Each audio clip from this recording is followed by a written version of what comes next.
Hey peeps, thanks for peeping. This is a postmortem of our sessions at Tiny Frontiers with Creature X and Cherry One. And I just wanted to go through. I got a little steal from each one. I just went back through one after I finished, and I've watched all of them. I just took some notes. So who's this really for? It's more or less for me, but I hope other people can look at it and maybe come up with stuff from looking at it as well. But first of all, let's start with session number 1. First of all, that quiet audio, that made me so mad. I had worked on this test. I did a test. It looked very much like this, and the sound was great. It worked out well. Creature X died in it as well. I don't know if it was foreshadowing for what was going to happen to him. But then in between that and this one, my wife had bought me a headset with a microphone, and I thought it was better quality. It looked like it was going to work and be better, but it wasn't. It was so much quieter, and when I got finished in the headphones, it sounded great. But when it got on YouTube, I was like, oh, it's too quiet. Here's the other problem. I never explained the rules. I never explained how Tiny D6 worked. I did in that first test. I guess the whole time I'm thinking, oh, I've already just told everybody how to do this. So that was the other thing that really irked me looking back. I'm like, oh, I did never really explain the rules. The other thing was generating the dungeon. I think I should have done it one time, or not dungeon, but the craft. I should have done it one time, showed you how I was doing it, and then after that, I should have stopped, would do it there. But I really wasn't doing the multiple video files. Even though I had the capability of editing in OpenShot, I was still sort of trying to do it in one shot, like I see other people do. And my criticism of other people, and I don't know if it's criticism, that's not really fair, is they're always trying to do it in one shot because like it's supposed to be some kind of magical, I come up with this all at once.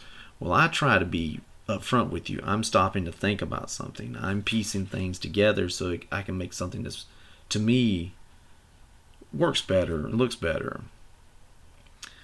And it goes to another thing I want to bring up is why am I mostly digital? Well, first of all, I don't have any good cameras. I have a camera on this laptop, and I do have a iPad 7, but I haven't really messed with it and know how to. I'll learn because I want to do some. I'm not trying to do a gimmick where you never see me. It's just because of the quality of my webcam. But if I ever get around to messing with the iPad, maybe I can get some decent footage from that. But anyway, I also wanted to do digital because a lot of people seem to be in this concept of they have to buy all these books, they have to buy all these miniatures, and I do like watching those videos. I mean, what's his name? Trevor Duvall. He does Me, Myself, and Die. I mean, that's a cool setup. That is beautiful. I can't speak ill of the man. He does a great job. I enjoy his videos. The season he did about Ironsworn is great. I always tell everybody, go back and watch that. That's almost as good as watching a movie, in my opinion. And in some ways, it's better. But anyway, I should have just done it one at a time. I've got to learn to. At this point, I wasn't really doing the mouse pointer. I kept cutting it out, and then I realized, why. I mean, it's kind of cool to be able to point and say, look, there's Creature X right there. I mean, and it was just something I wasn't doing, and I really needed to. And going back and watching this first video, I had forgot that Cherry One shows up so soon. I was like, wow, this is, amazing that I didn't remember her coming in that quick. The other thing was, I should have done some like a rule set for how I was generating the dungeons. I never did that. I was wanting to do more sound and stuff at this point too because of the quietness of it. Because the way my microphone is on this laptop is near my hard drive, and you can hear it boot up and come down. It's having a lot of issues. One of these days, it's on its last leg. Well, eventually it's going to go out, but I need to find a better mic. It's coming. I will get one eventually. But anyway, a lot of this episode was good. A lot of it was bad because of the sound, and I kept telling myself, why would anybody want to watch me just put these rooms together? But I got to tell you, this session here has 43 views. It's the most of any of the ones I've done. I've done, I think at this point, 13 videos. This one has the most views. You could take all the other ones and add them together, and it would equal the views of this one. And this one has the worst sound and has the slowest of me putting stuff together. So part of me goes, maybe people do want to watch you put a dungeon together. I don't know. So then we moved on to the session 2. And I was trying to do some more animation with the pixel art. Because here's the thing. Pixel art is kind of like my miniatures, because I have decided to be digital. I think most of my stuff will always be mostly digital, because I'm going to show you can do it. You can do things digitally. You can do a solo RPG digitally. And I was trying to do it like, these are my miniatures, and I'm making my miniatures, and I'm using, at that time I was using Pixel, which is a program on the web that you can use to design. But later I found Graphics 2, which is something I used way back in my youth on the Amiga line of computers. I didn't even realize they had translated it to Linux. But I was starting to use Pixel, and the thing about pixel art is you can design it. It's quicker because it's a smaller area, but you can do a lot with it. And as I've gone along, each intro I've tried different graphical techniques or media to see how well it does. And as I go along, I like the results of some of them, but the pixel one, it's so much easier to do. I always joke that I'm doing a lot of adulting, so it's hard to do all that other art. One of the reasons I started making these videos is I wanted to be more creative, and I knew that doing this the way I'm doing it would make me do that. And so in some ways I'm trying to get back into art, trying to get back to drawing, and in some ways it helps me do that. But it's also about time. You only have so much time, and I can do a lot more with pixel art than I can drawing all those, because it takes so much time. So I'm going back and forwards on that. Of the two I think about choosing for intros, it's either going to be special asset pixel art, or I'm going to just draw it and do a quick digital enhance of it. It's one of those two. But getting back to this episode, it was a lot of stuff here where we was rolling up their traits and figuring out things. Number 1, I went back and watched it. Cherry 1 rolled up insightful. So that should have been something she could have used to see through Blizzton's lies. And I was like, dang. And then I realized she was a defender. She had the defender trait. She could have switched places with Creature X when he was fixing to die and took his damage for him. And I got to thinking, you should have kept character sheets out at all times.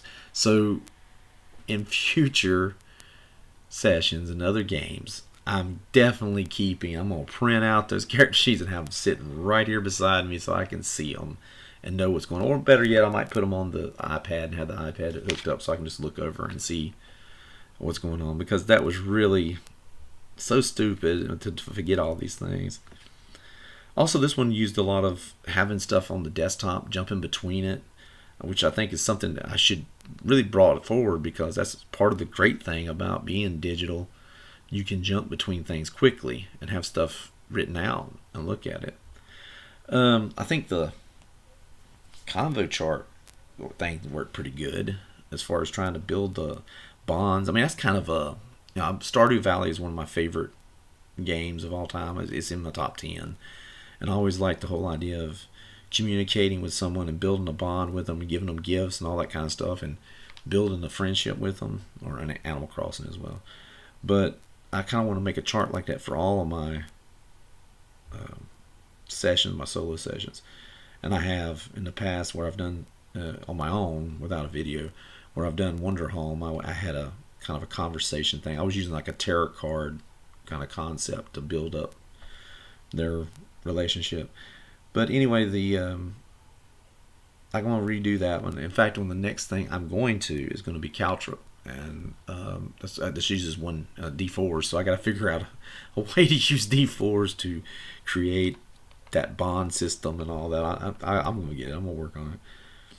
Also, the other thing was Creature X is lucky. We did use it once, but I kept forgetting. These are multiple sessions. He could have used them multiple times. Also, this is the first time I tried to use the notepad in Owlbear, which is not very good. It doesn't work very well. And I started using, later on, I would start using those graphical, like in GraphX too, I would draw out the tally sheets, and I think that always worked better. And here's my other complaint of myself. Well, before that, I focused on, when I was looking through looking through everything, trying to find stuff, on getting survival stuff. We end up on a dead planet. All that stuff, and we ended up on a dead planet. It was like that was a waste of time. But man, it was the dice. The dice rolled that. The dice went that way, and we introduced the other craft. There was the fact there's another craft. Never got to them. Tried over and over again, but the dice kept pulling us away. Nope. Don't worry about those people on another craft. They're doomed anyway.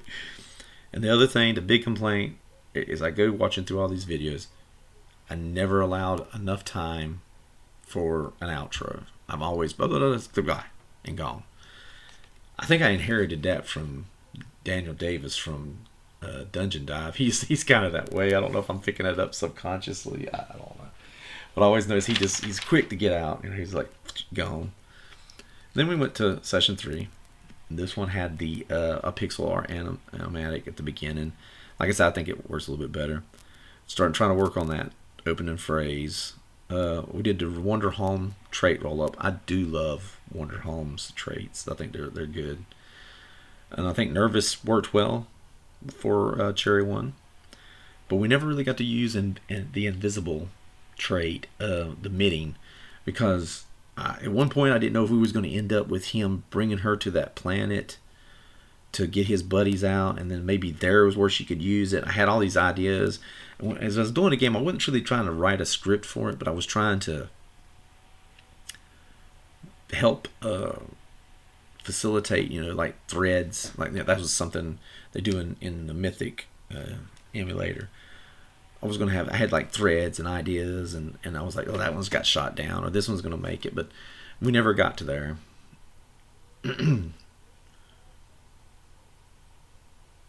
But I should have, once again, should have had character sheets out all the time to remember all that.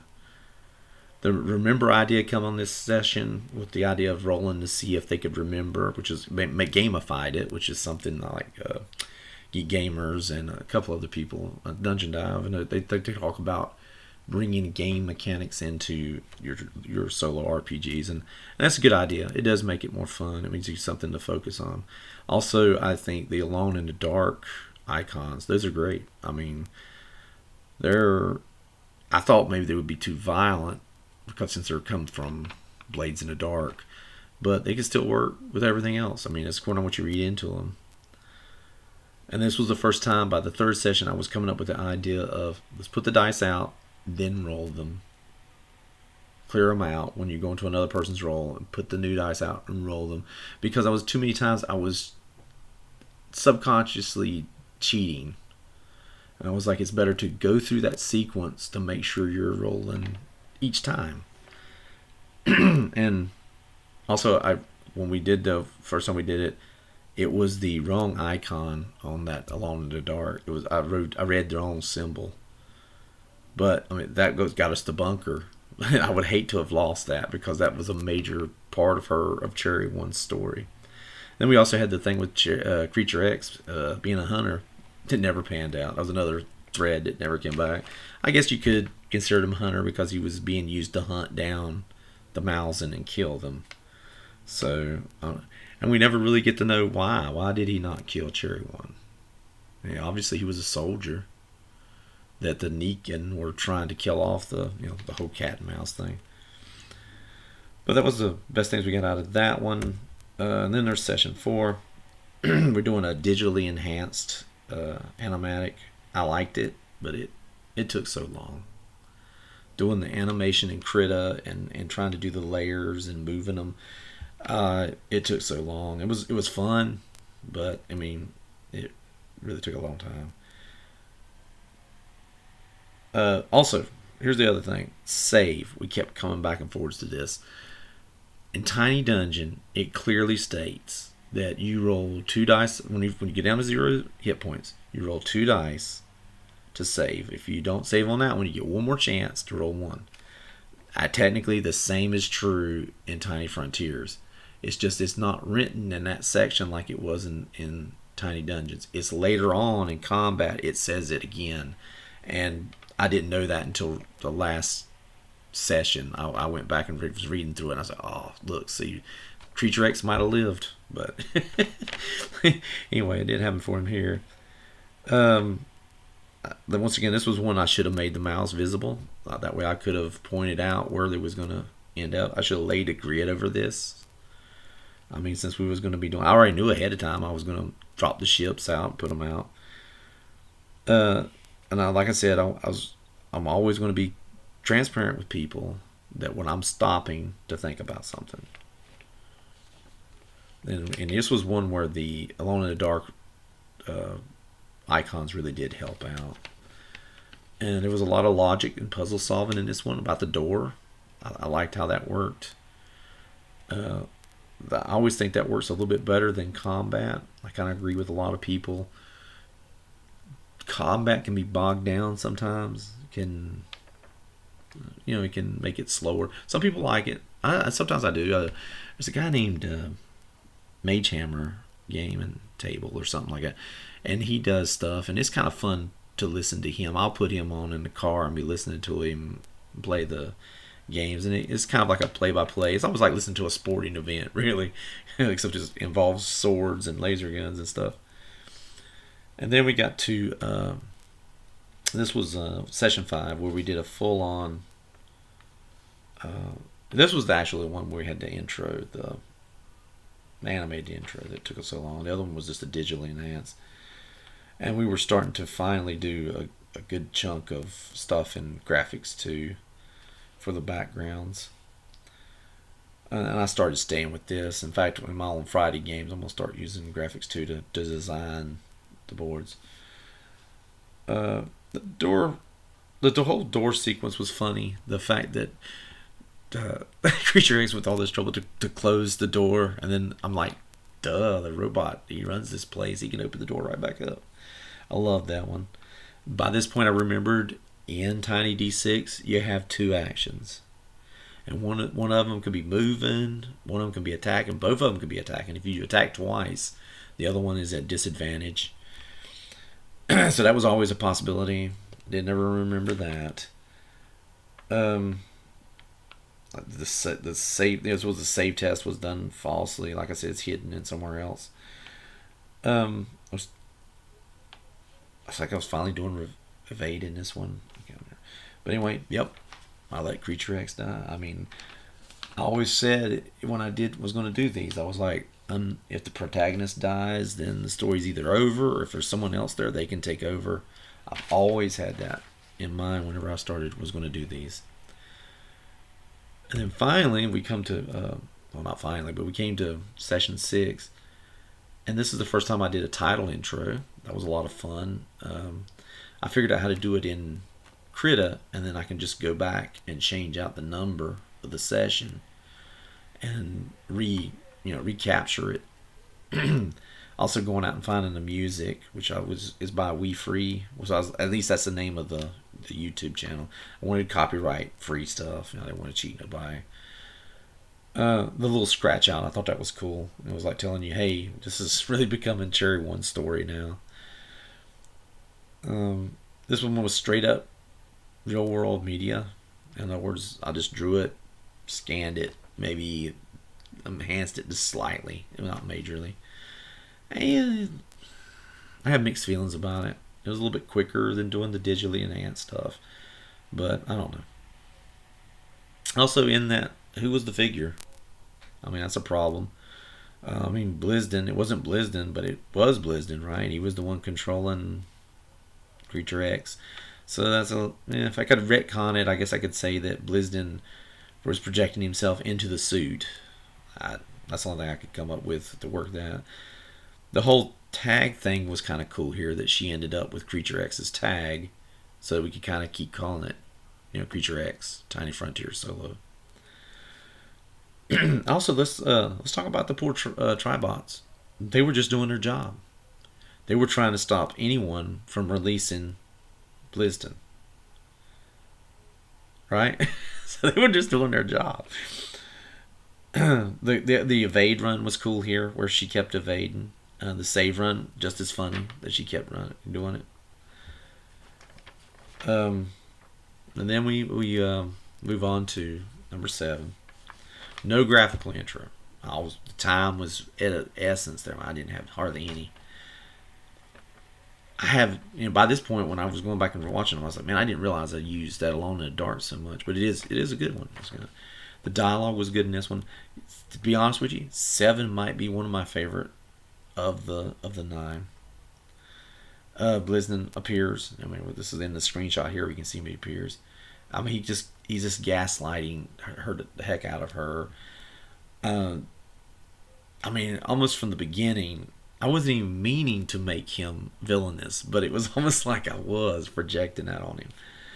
And about this point, I want to make sure you know, Blisden reached out, and he was the one that wiped their minds. He was trying to wipe everybody's mind on that ship so he could control somebody to come down there and get him. One of my favorite lines in the whole thing was when Cherry wants to release the people in the other pods, and he says, I'd rather we didn't. I guess not, because that's your cards, right?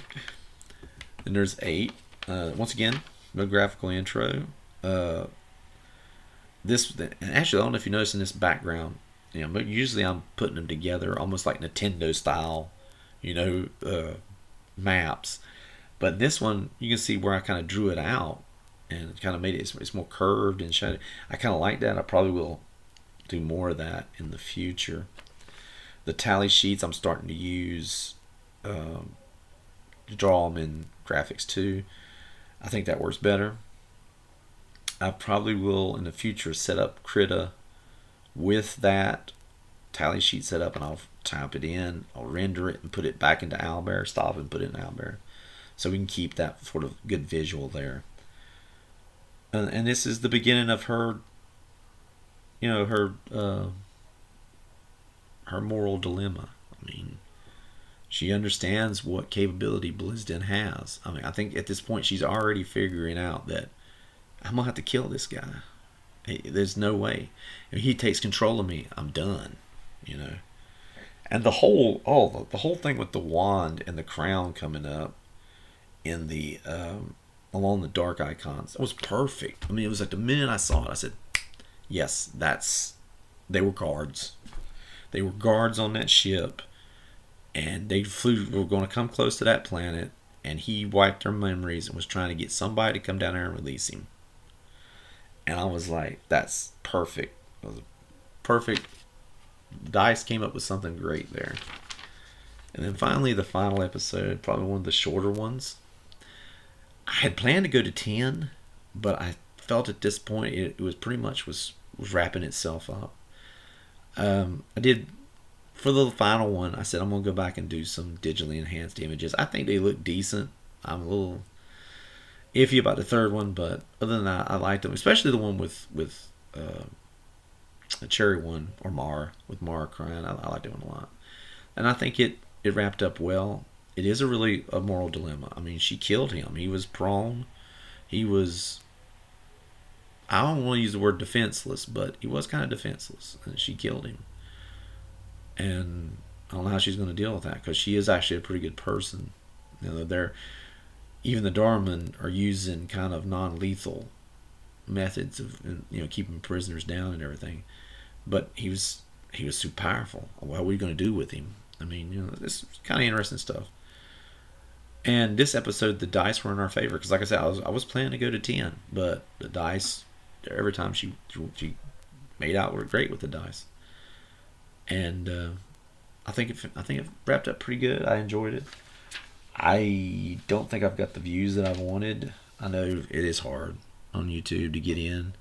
You have to do a lot of stuff to get recognized, and that's fine. I'm willing to spend the time. If I just had 1,000 subscribers, that would be enough. And more than anything, I'm doing it to be expressive, to do things, to work on art, to play games. I said I joke about that all the time. I said I think I started doing this so that when I'm playing a solo game, I don't look crazy. Playing a game by myself, it looks like, oh well, I'm making a video. So it's kind of like it's a cover. It's my cover for what I'm doing, you know. But I think it's worked out pretty good, and I hope to keep continuing to keep making more. And it's it's a fun hobby.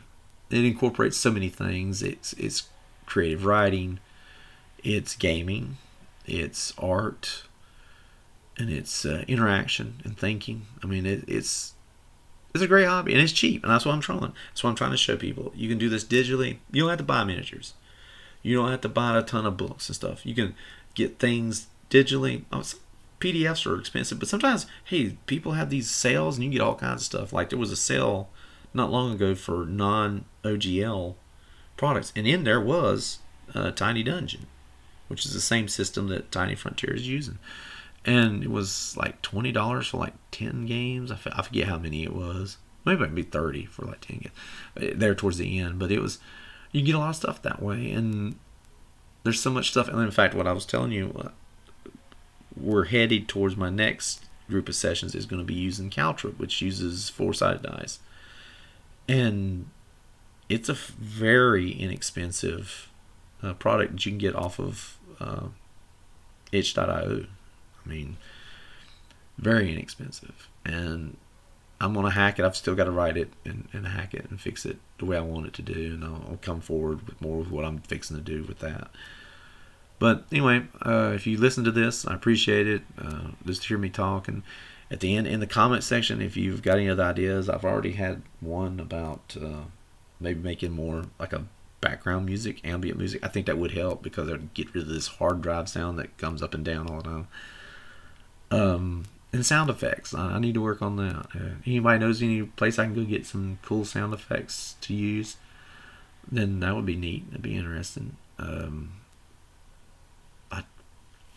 Somebody said something about scripting. I do script the intros because I kind of want to recap what happened. But a lot of times it's hard to script something if it's being written for you by the dice. So, but anyway, let's be slower with our outro. Thank you for watching. Please, feel free to come subscribe, come back, watch some more, and as always, thank you.